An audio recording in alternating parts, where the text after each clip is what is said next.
అందరికీ వందనాలు. పాస్టర్కు పాస్టర్కు వందనాలు, గురువులు సంఘానికి వందనాలు. నా సాక్ష్యం ఏంటంటే నా చిన్న బిడ్డనే నా సాక్ష్యం.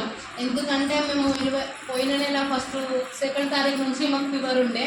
ఈ ఫీవర్తోనే మేము అన్ని హాస్పిటల్ దగ్గర పోతుంటే డెంగ్యూ జ్వరం అన్నారు, తర్వాత రక్త కణాలు పడిపోయినాయి అన్నారు, తర్వాత మొత్తం తెల్లయి లేవన్నారు, ఎర్ర వచ్చేసరికి తెల్లయి లేవన్నారు.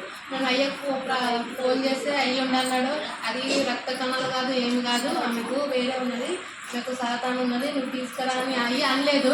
ఉన్నది శోధన అని అయ్యి అంటే ప్రార్థన చేస్తే పోతుంది కదా అని మేము అనుకున్నాము.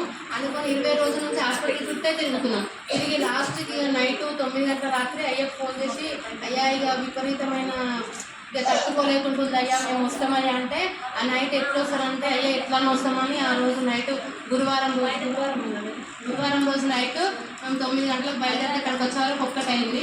అప్పుడు మా బిడ్డ ఎట్లుందంటే చేతుల మీద పట్టుకొచ్చినాము, ఇట్లా లేదు, ఆమె ఎక్కడేసి అక్కడనే పడిపోయింది, ఏడేస్తే అటు పడిపోయింది,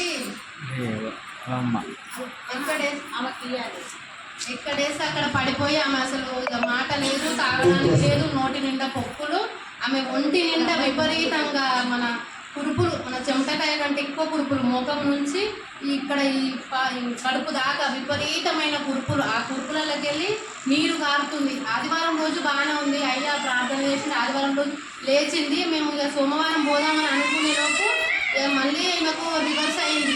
రివర్స్ ఇట్లా ఈ ముఖం నుంచి ఇక్కడి వరకు అన్ని కురుపులయ్యి ఆ కురుపులలోకి వెళ్ళి అంత నీరు కారింది. నీరు కారుతుంటే అయ్యా ఎట్లా అవుతుందంటే ప్రార్థన చేయగానే కొంచెం నార్మల్ అయింది. మళ్ళీ నైట్ సోమవారం రోజు 11 గంటలకి ఫుల్ స్టార్ట్ అయింది జ్వరం. ఇంకా ముట్టుకుంటే అగ్గి ఎట్లా ఉంటుందో ఈమె ఒంటి నిండా జ్వరం అలా ఉంది. అయ్య వచ్చి ప్రార్థన చేద్దామంటే అయ్య కూడా భయపడ్డాడు. ఆ రోజు ఈ పాపను చూసి అయ్య కూడా భయపడ్డాడు. ఇక మేము అనుకున్నాం, అయ్య భయపడగానే దేవా ఏంది నాయన, మేము ఇంత చేసినా మాకు బిడ్డ గురించి ఇంత ఉందని మేము ఇక ఏడుస్తున్నాం. ఇక మాకు ఆశ లేదు ఆ రోజు, ఇక మా బిడ్డ బ్రతుకుతుందని మాకు అసలు ఆశ లేదు ఆ రోజు. అమ్మ, నేను, అయ్యా ఇక్కడ నలుగురం కూర్చొని ఏడ్చి ప్రార్థనలో కూర్చొని ఏడ్చుకుంటూ ప్రార్థన చేయగా దేవుడు మంచి సాక్షిగా ఈ బిడ్డను నిలబెట్టాడు. అదే కాకుండా ఇదిగో ఈ సేపుల మీద పడుకోబెట్టి నేను బాగా గుండె కట్టుకొని బాగా ఏడిచిన పాప విషయం. ఎందుకంటే బాగా స్వరం, బాగా శరీరం అంతా దగ్గులు వచ్చేసినాయి. ఆ మరణిస్తే చనిపోతుంది మన స్థితికి వెళ్ళిపోయింది. ముఖం కూడా మారిపోయింది, ముఖం కూడా మారిపోయి ఘోరంగా ఉంటాయి. ఇదే టేబుల్ మీద పడుకోబెట్టి గట్టిగా గుండె కట్టుకొని బాగా ప్రార్థన చేసిన. అయ్యా ఏడ్చిండంటే అది చెప్పలేము. ఇక ఘోరంగా ఏడ్చింది. అయ్య ఏడవగానే మాకు ఆశ ఇక అయిపోయింది. అయ్యనే ఇట్లా ఏడుస్తుండే, ఇక మాకు ఆశ అనేది లేదు మా బిడ్డ మీద. కానీ దేవుడు, అయ్య ప్రార్థన, దేవుడు ఈ బిడ్డను బ్రతికించింది. ఈ బిడ్డ సాక్షిగా నిలబడ్డది. ఇక్కడ ఈ బిడ్డ సాక్షి.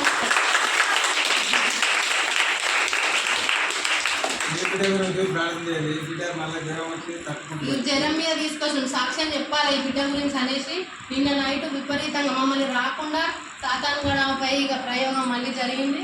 ఆమె జ్వరంతోనే ఉంది, ఇప్పటికి కూడా జ్వరంతోనే ఉంది. అయినా లెక్క చేయకుండా మేము బండి మీద 100 కిలోమీటర్లు ఉంటుంది మా ఇంటికి, ఇక్కడ 100కి ఎక్కువనే ఉంటుంది. అంత దూరం తీసుకొని వచ్చినాము. ఆ బిడ్డ గురించి ప్రార్థన చేయండి. ఆ బిడ్డకు జ్వరంలో పిలిచి వస్తుంది. ఇప్పటికి కూడా ఆ బిడ్డ బాగాలేదు, మరి విపరీతమైన జ్వరంతో ఉంది. ఆ బిడ్డ గురించి కూడా కొంచెం ప్రార్థన చేయండి, ప్రార్థన పెట్టండి.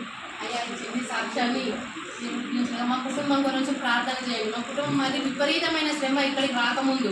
ఇప్పుడు కొంచెం అయ్యా ప్రార్థనతో మేము ఇప్పుడు కొంచెం మంచిగా బెటర్గానే ఉన్నాము. మమ్మల్ని ఎంతో సాతానుగా శోధిస్తుంది. కానీ మనది ఒక్కటే ఏంటంటే మన ప్రార్థన అనేది ఆయుధం గట్టి ఉండాలనేది ఇక్కడికి వచ్చినాక మేము నేర్చుకున్నాం.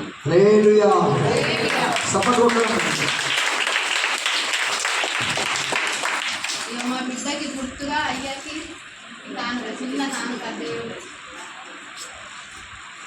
అయ్యా ఈ బిడ్డను కొంచెం